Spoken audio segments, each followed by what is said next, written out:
Here I am in the third arpeggio section of the second movement of the Prokofiev sixth. And I've been experimenting with different fingerings for the slightly different chordal support of the melody here. It gets, what can I say, more consistent after the first phrase. But the first phrase has some anomalous behavior. So, I think I was about to decide on a sort of a mixture of my last time's fingering and my new fingering. Namely that I'm going 5, 4, 5, 5, 3, 2, and then 5, 2, 1 on the measure 132, the second measure. That gives me a comfortable way of getting down to the octave position in the second quarter. So 5, 2, 1 here, but 5, 3, 2 in the preceding one. And in fact, I'm just going to toss my hand 5, 3, 2 twice in a row, and then align it with 1 to get ready for the next. So.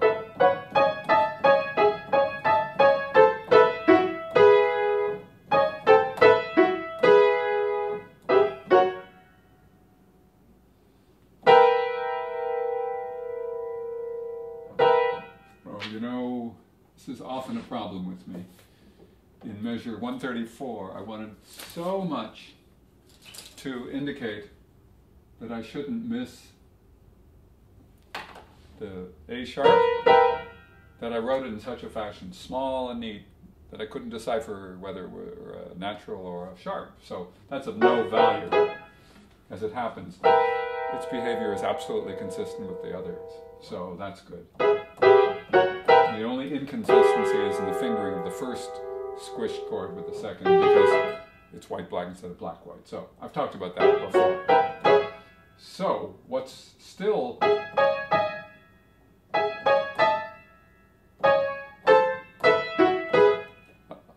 unfully negotiated is this is not a big deal, but has to be decided upon.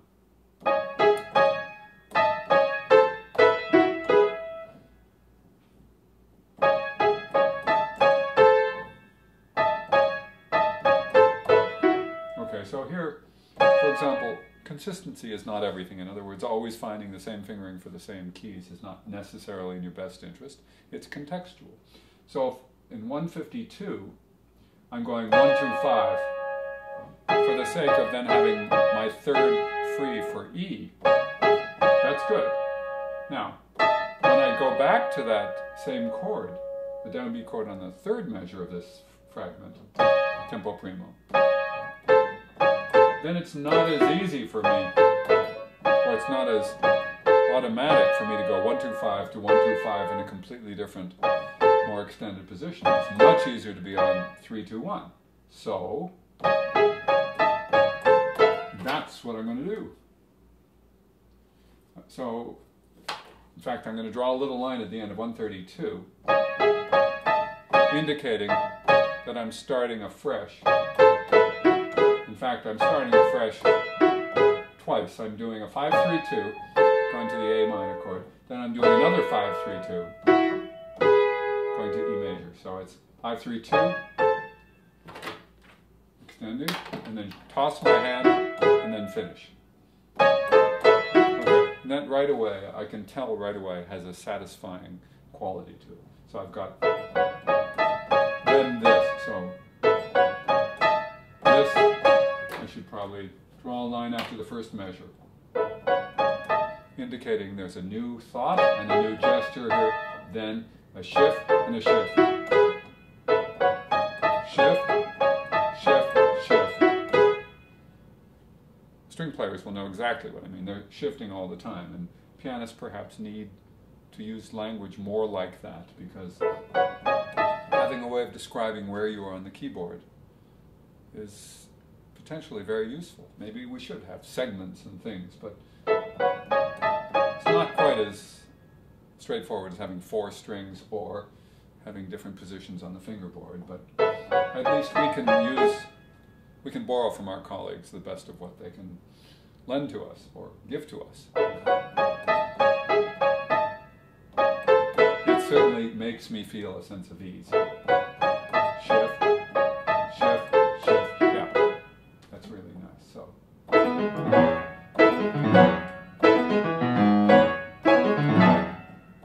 Lots of E majors. Shift.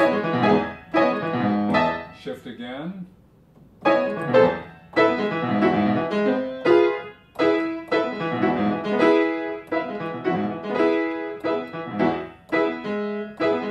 I'm playing too many notes. I'm playing an E, an extra E. That's one of the insidious details in this passage that has to be paid attention to. He hasn't written continuous arpeggios.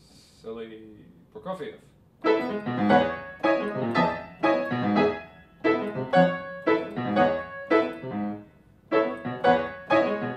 Shift, shift, shift again.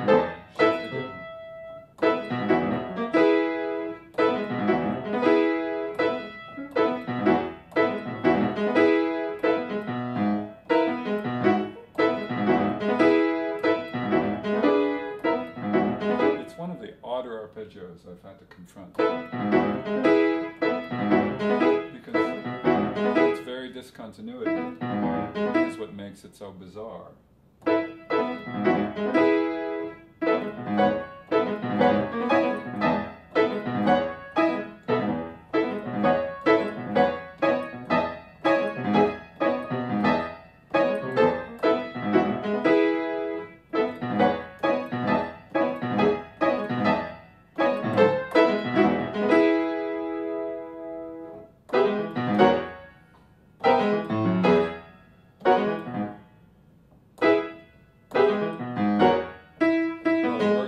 Here that although these are all E major arpeggios in the second phrase, it starts on B because we have the symmetry of two root position arpeggios.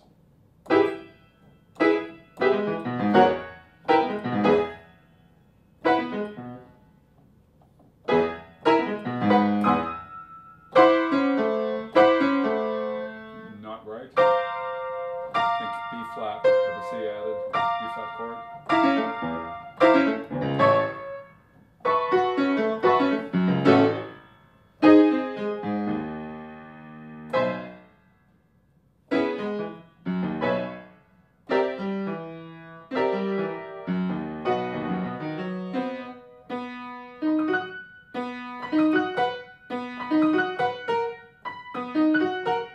Figure out the rhythm here at 138. 1 and 2 and 3 and 4, and that's not a big deal. 1 and 2 and 3 and 4. 1 and 2 and 3 and 4. But meanwhile, 1, 2, 3, 2, 2 and 3, 4, 2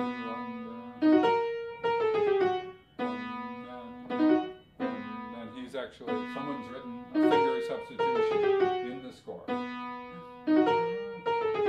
So if this is and, 1 and 2 and.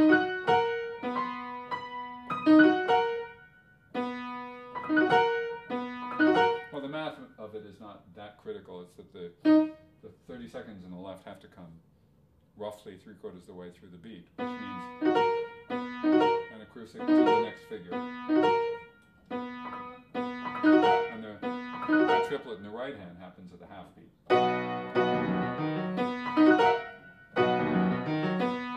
So the coordination comes from arriving on the next beat together. Okay. Oh yes, well, we're going to have to consider that this section extends itself because longer than the other ones.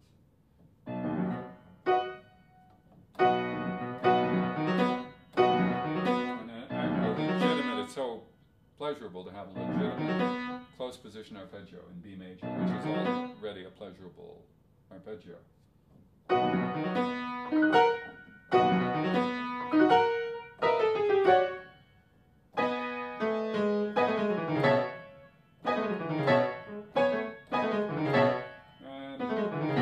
I reiterate, not all of you will remember what I did before, but I chose to end this scale on the thumb. It's just easier than ending in the middle of my hand on a fourth finger, which is very determined gesture, demands a determined gesture from the arm, it also prepares the way for the next hand position on fourth. So.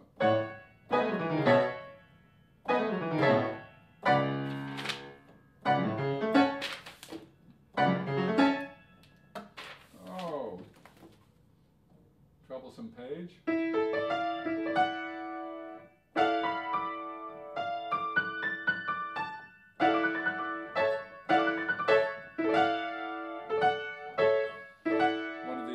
Note chords. It looks D major. It's mostly D majory. It's got a wonderful E sharp in it. And just to add insult to injury, or delight to delight, or abrasion to abrasion, it's got an E natural to go along with the E sharp. So it's all a perfectly pleasant D to A, except for the fact that it's got a bunch of differently manifested E's. So, kind of cool. And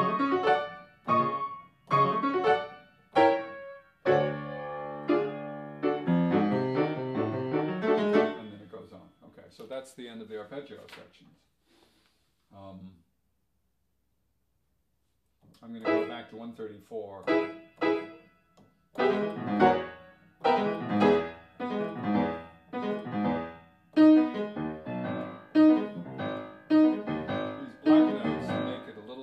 From what it's like when you're going 1, 2, 4, or 1, 2, 3, 1, 2, 1, 3, 5. You know, these two triads, root position triads, 2 octaves apart.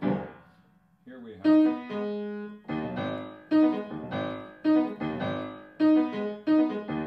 the most obvious thing for me is 1, 2, 4 twice.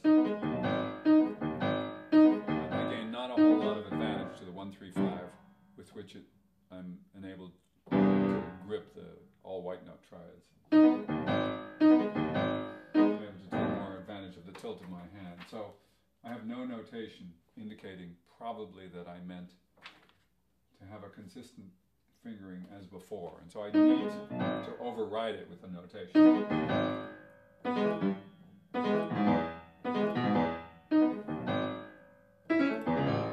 And then the others, well, I see I've notated others. I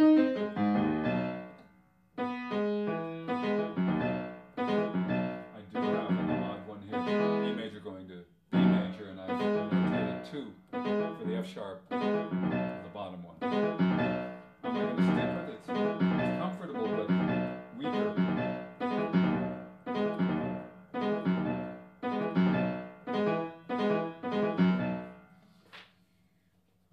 Yes, change the mind. I prefer the one because even though the hand position is less comfortable than 2, 3, 5, there's more strength in the fingers, and the thumb actually, because of the angle of the hand, when I move down to B major, down here to the left of my body, it's easier to simply tilt my hand and feel that the thumb is lining up with the 2 and 4 B major. Not a big one. Certainly no worse than C major. So you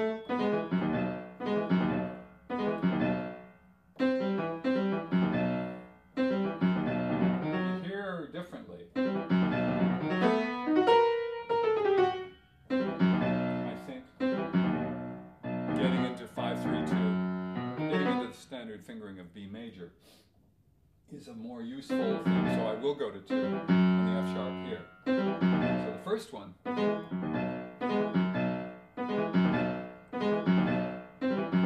well, now I'm really torn because, as usual, I confronted the first B major and said, well, that doesn't quite work, and then confronted the second one, only to realize that I really want the second finger there.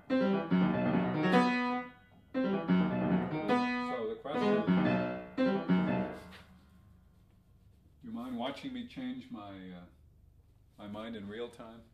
So happy for a pencil, and more particularly for an eraser. So 2, 2. Whoops. Yeah, I'm going to stick with that for now.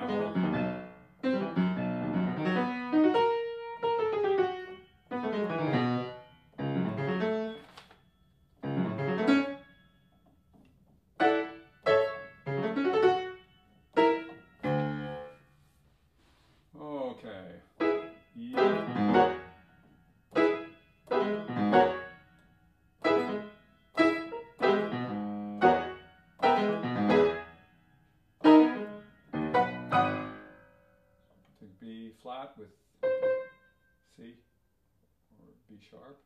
B flat and B sharp. Lovely combination. For the eyes. Drives you crazy. Okay,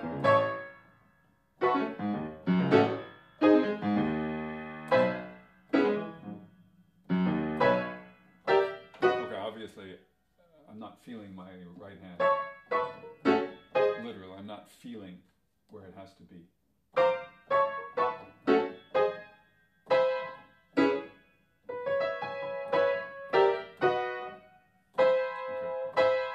This half augmented chord is so different in feeling from the ones that have a black note on the thumb. So I just have to be aware of that. This is actually a very comfortable chord. With the one black note, the G sharp, fourth finger,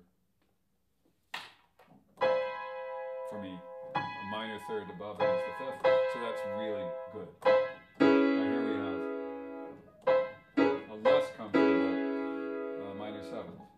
This is a white note thumb here, but not bad. Swing, swing, any seventh chord, because it's any full seventh chord using all 5 fingers. You have to be really careful to find the right angle so your hand doesn't feel odd stretches and strains. So this is fine. Nice.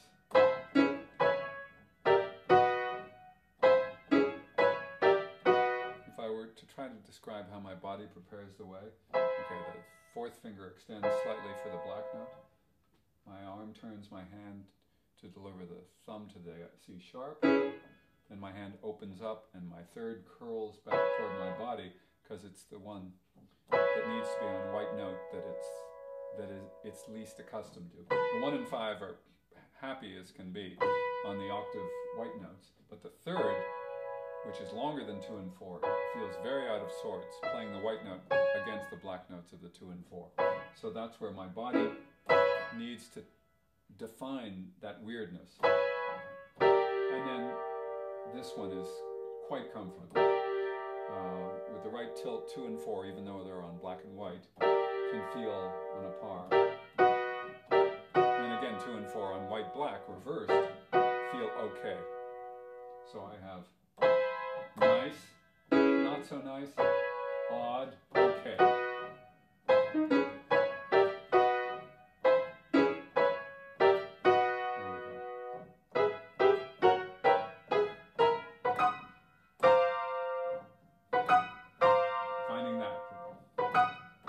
B flat with the added C. I really don't care how Prokofiev spelled it. That's how I'm going to remember it.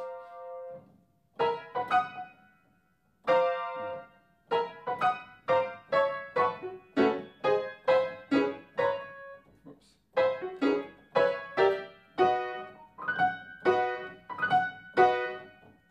I see. The finger substitution written into the score.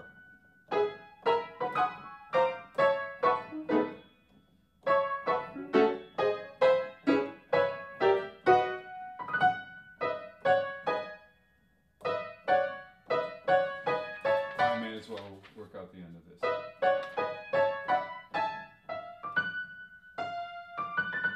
yes, I want to remember this, the D major with oddness added.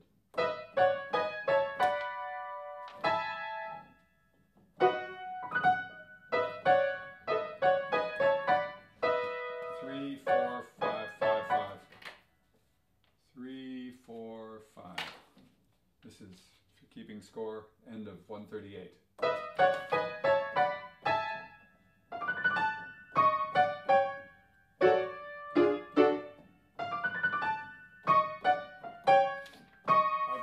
For this 7th, 5-2, just works for me, especially because then I can go to 1-3 right away.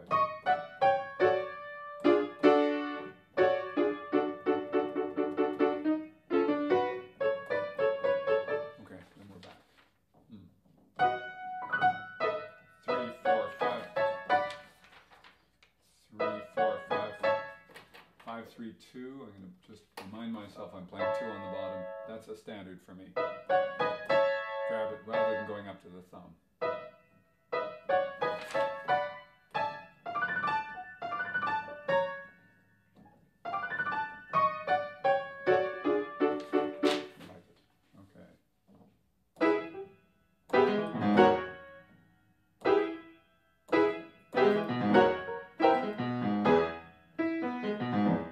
didn't go to fifth. I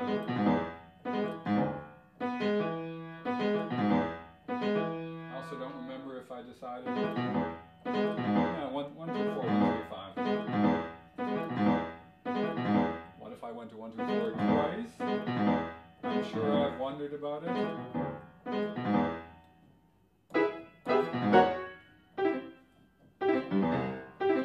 It doesn't feel good in C major, and it certainly doesn't feel good in the double octave leaps. It's single octave leaps, and it has the added challenge of the black note.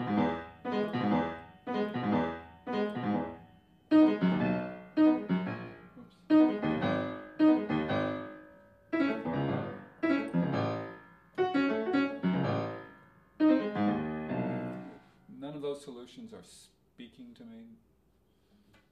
Said grammatically correctly, I suppose none of those solutions is speaking to me.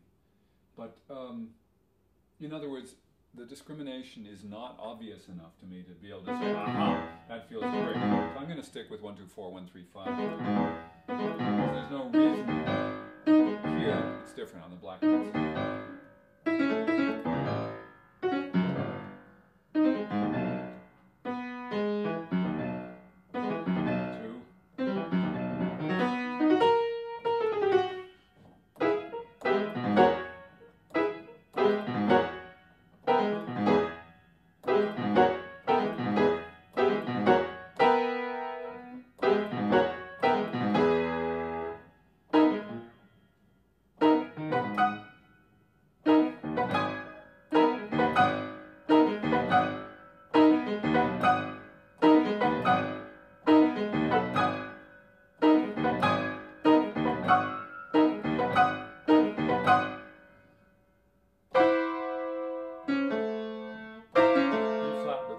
C.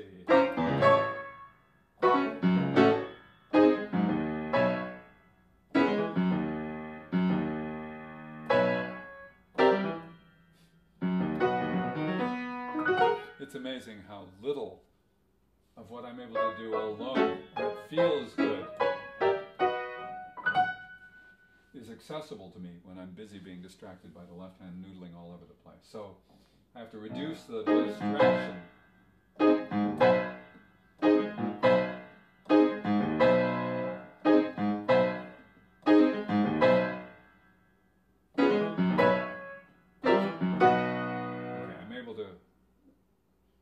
Obviously, I really can't break these arpeggios. The arpeggios have to have a sense of completion. There's no advantage in learning half a beat where there's nothing else happening but the arpeggio. Yes, I can learn the different hand positions, but to test it for fluency, I have to at least get to the next beat.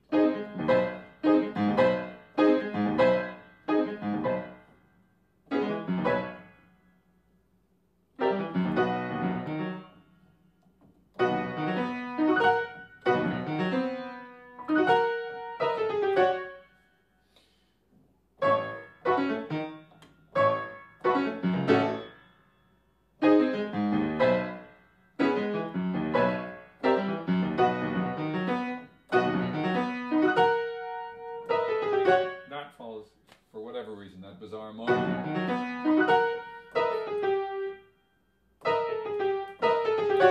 Feels fine. So I've got to find out what I can make memorable here.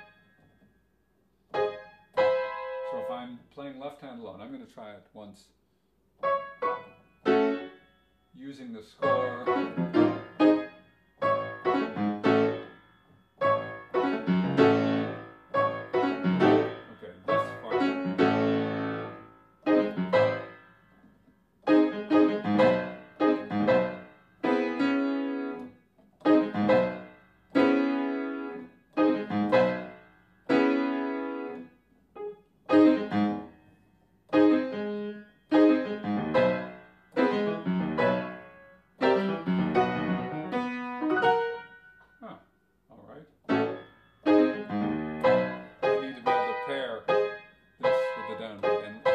Of that fourth finger on the black note, and then the twist of the hand to deliver the thumb to the black note.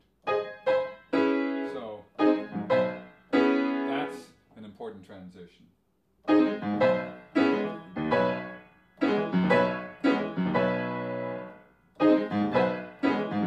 Okay, starting to build a bigger chunk.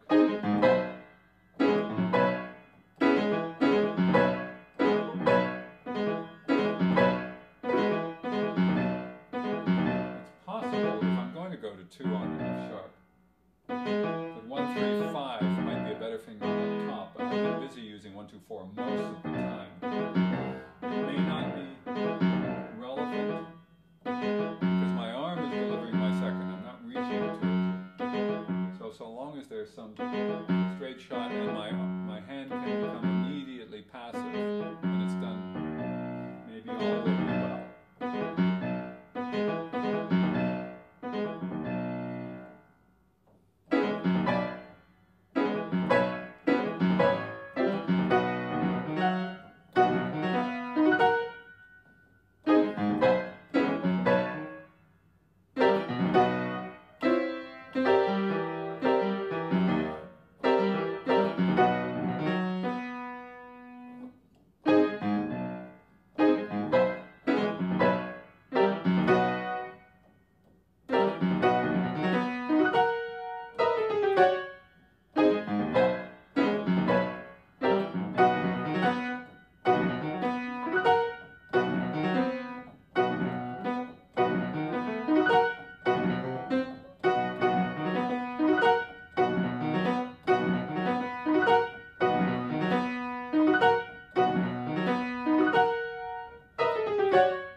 So I just needed to know that I could move past the downbeat. I mean, to the downbeat, to the page turn. Otherwise, the page turn will always bug me. So.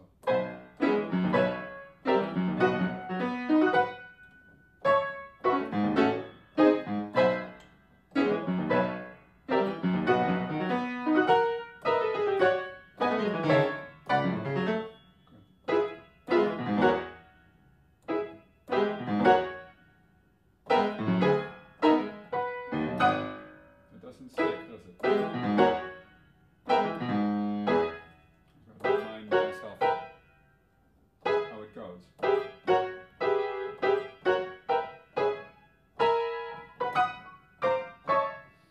Still hard to find that B flat. There it is.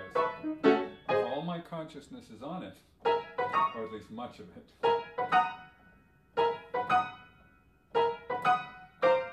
then it's not a big deal. As you can see, the fluency is there, one hand at a time. But boy, that left hand is so distracting. It requires so much of my energy. And so if I'm not really sure of where I am, I think that means I'm going to review the left hand. So E, G sharp minor, up the one note to A, standard pattern that we had twice before. F sharp minor, G sharp minor, excuse me, G sharp major to minor, E going to B, and C going to B, E going to B, C going to B, E going to B, C going to B. So, G sharp minor, A, F sharp minor, the 2 different G sharps, and so on.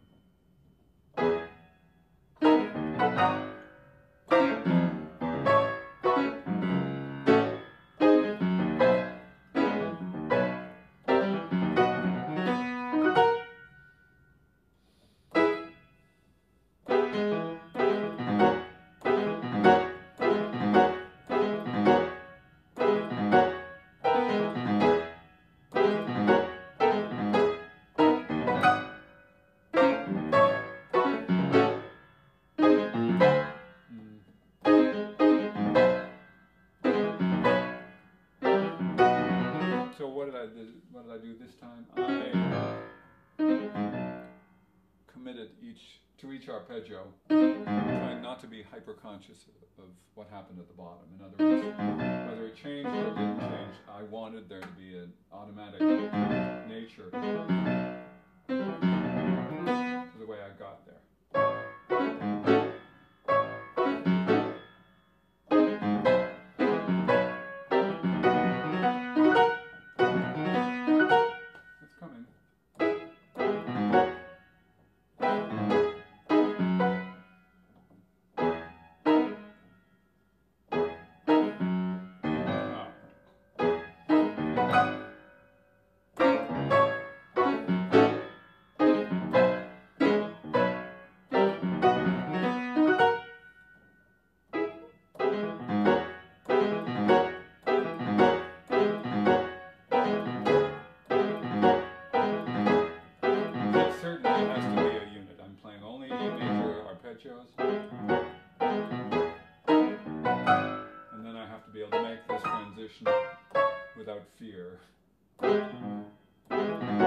So that's obviously something worth working on. A major, G sharp minor, A major, and grabbing that chord, that B flat chord with C.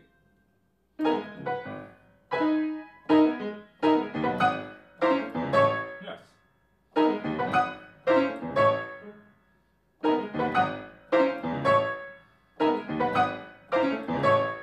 Odd as can be.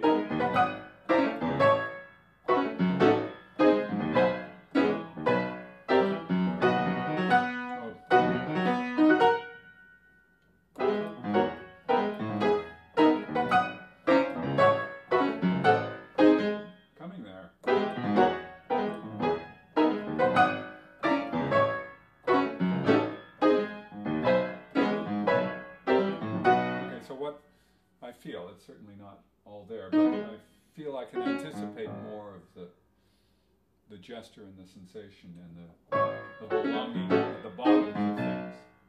I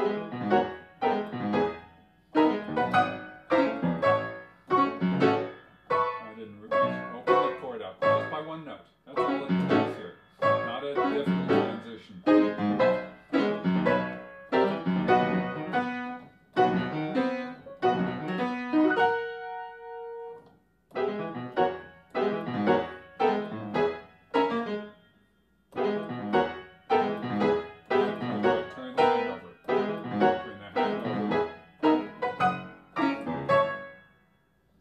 Slower, please. Turn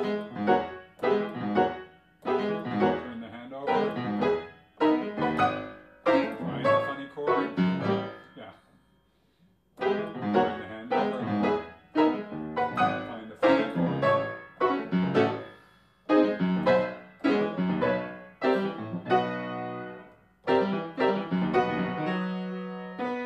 Not bad.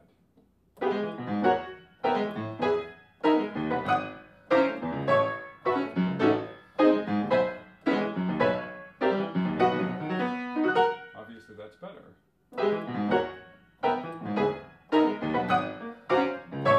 You need A major. You need consciousness of it.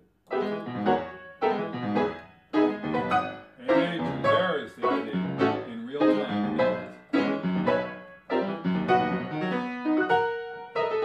Okay, that I could reinforce, but I won't. I'm feeling good.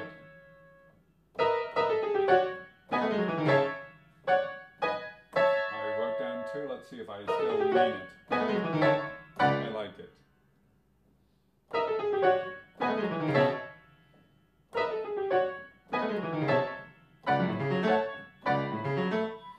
do I finish? This way. Everything comes inward. Well, the outers come inward. The middle goes upward. G sharp, F sharp to G sharp. Okay.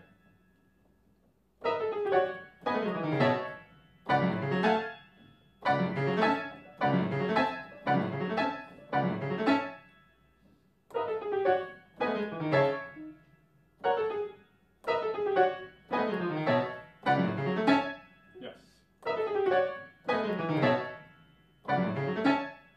There we go.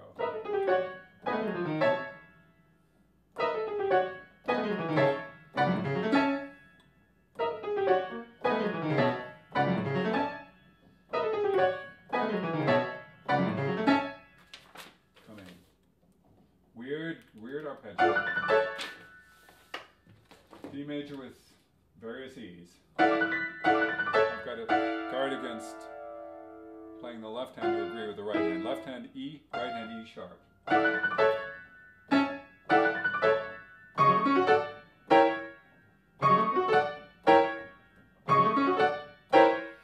I'm going to stick with my standard tritone fingering when it's white, black, bottom to top, and the left hand I play 2-5, 5-2.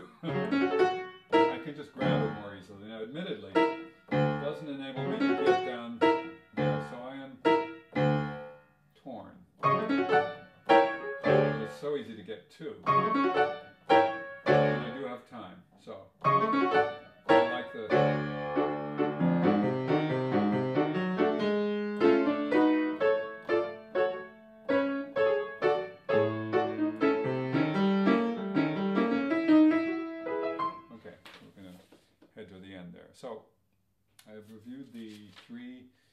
arpeggio sections of the second movement today. They still need a lot of settling. There are certain inconsistencies, but I'm finding some of that fluency. I think within a few days they will stick on a regular basis, which means once they really stick, I'll be able to come back to them and recognize them more. Right now, there's still a forging of relationship, shall we say, that the way in which I identify what feels right, what sounds right, what is right, is still a little too much in my head. It needs to be there long enough to get it right, but more of it has to be embraced by my body. So I'm waiting for that to happen. I don't want to rush it, I don't want to force it, but I do want to recognize it. So there. See ya.